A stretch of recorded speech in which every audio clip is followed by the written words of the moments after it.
مبلغ دعوت اسلامی و نگران مرکزی مجلس شورا حضرت مولانا ابو حامد حاجی محمد عمران اتاری مدہ ذلہ العالی نے دارالمدینہ کے مدنی عملے کا باب المدینہ کراچی پاکستان میں مدنی مشورہ فرماتے ہوئے اپنے مدنی پھولوں سے نوازا۔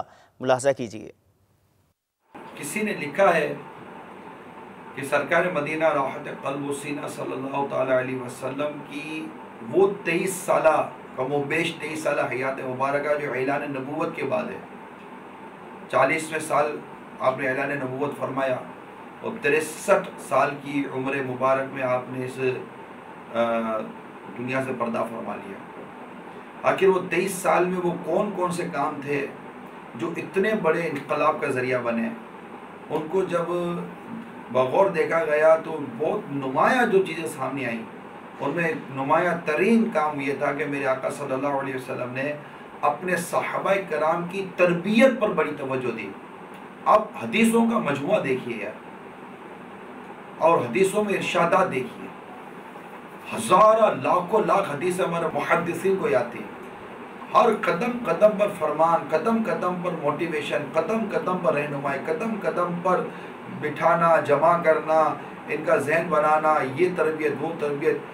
تو ذہن بنانا، تربیت کرنا یہ ایک بہت اہم چیز ہے، کیونکہ آپ کسی کو 1 گھنٹہ دے کر بہت کچھ بچا سکتے ہیں۔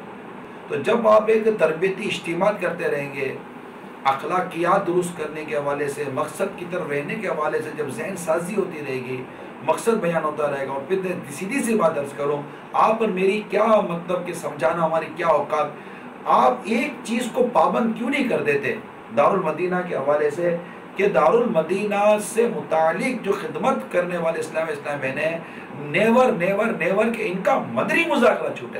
ایک اتنی سی چیز پابند نہیں کر سکتے ہم، ویکلی بیسس ہے، کون سا ڈیلی بیسس ہے، یہ چیز پابند کر دیجیے، انشاءاللہ تعالیٰ آپ کے دکھ ختم ہو جائیں گے، آپ کی پریشانیاں رب نے چاہا تو دم توڑ دیں گی۔ آگے اتنی بڑی دعوت اسلامی کو چلاتے چلاتے ایک بات سمجھ میں آئی ہے نا ہمارے ذمہ داران کی، کہ یار ہر ایک کے کام کے پابند کرنے سے کی کوشش کرنی چاہیے، لیکن بنیادی طور پر سب کو مدنی مذاکرے کا پابند کریں۔ باپا کے پاس لے جائے، باپا ہر ایک کے پاس ہر کام کر دیں گے۔ کوئی ایک سینٹرلائز چیز پکڑی نا کہ یار ہم کس پوائنٹ آف ویو، ایک تربیتی اجتماع سے آپ کتنا تبدیلی لے آئیں گے۔ بعض اوقات اتنی موٹی گرد ہوتی ہے، ایک بار کے جھاڑنے سے گرد ختم نہیں ہوتی۔ اللہ کی حضور سے ملنے والے انعام اور اکرام پر نظر رکھے، قبر و حشر میں ملنے والے عزت و مرتبے پر نظر رکھے، اللہ کی رحمت سے ایمان سلامت رہے اس پر نظر رکھے۔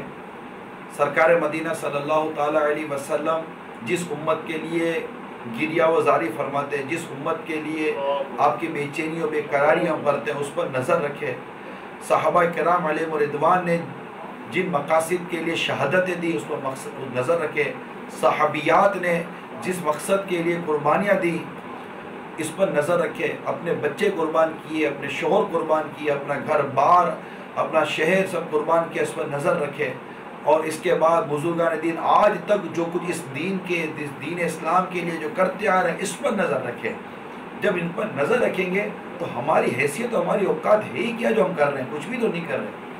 ہمیں تو تھوڑی سی خراش یا چوٹ یا تکلیف آ جائے تو ہمارے مطلب کے قدم ڈگمگا جاتے ہیں۔ 3 سال سیدتنا خدیجہ الکبریٰ رضی اللہ تعالیٰ عنہ سرکار صلی اللہ تعالیٰ علیہ وسلم کے ساتھ شعب ابی طالب کے اندر محصور رہی۔ کیا کمی تھی آپ کے پاس؟ کیا نہیں تھا آپ کے پاس؟ مال و دولت، اسباب، معاشرے میں مقام، مرتبہ، کیا نہیں تھا؟ لیکن وہ مقصد پر ڈٹی تھی۔